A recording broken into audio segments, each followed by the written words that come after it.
एक दिन जब ऑफिस के सभी कर्मचारी ऑफिस पहुंचे, तो उन्हें दरवाजे पर एक पर्ची चिपकी हुई मिली। उस पर लिखा था, कल उस इंसान की मौत हो गई जो कंपनी में आपकी प्रगति में बाधक था। उसे श्रद्धांजलि देने के लिए सेमिनार हॉल में एक सभा आयोजित की गई है।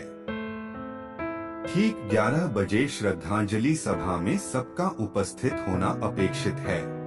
अपने एक सहकर्मी की मौत की खबर पढ़कर पहले तो सभी दुखी हुए, लेकिन कुछ देर बाद उन सब में ये जिज्ञासा उत्पन्न होने लगी कि आखिर वह कौन था जो उनकी और कंपनी की प्रगति में बाधक था।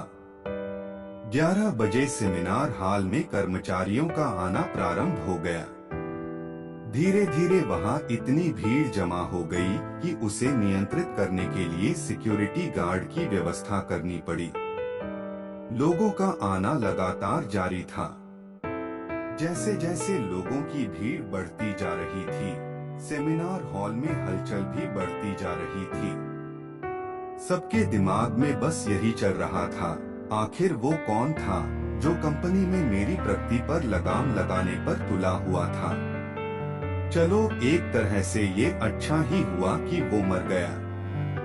जैसे ही श्रद्धांजलि सभा प्रारंभ हुई, एक एक करके सभी उत्सुक और जिज्ञासु कर्मचारी कफन के पास जाने लगे। करीब पहुंचकर जैसे ही वे कफन के अंदर झांकते, उनका चेहरा फक्त पड़ जाता, मानो उन्हें सदमा सा लग गया हो। उस कफन के अंदर एक दर्पण रखा हुआ था। जो भी उसमें झांककर देखता, उसे उसमें अपना ही अक्स नजर आता। उस दर्पण पर एक पर्ची भी चिपकी हुई थी, जिस पर कुछ ऐसा लिखा था जो सबकी आत्मा को झकझोर रहा था। केवल एक ही इंसान आपकी प्रगति में बाधक है, और वो आप खुद है। आप ही वो इंसान है जो अपने जीवन में क्रांति उत्पन्न कर सकते हैं।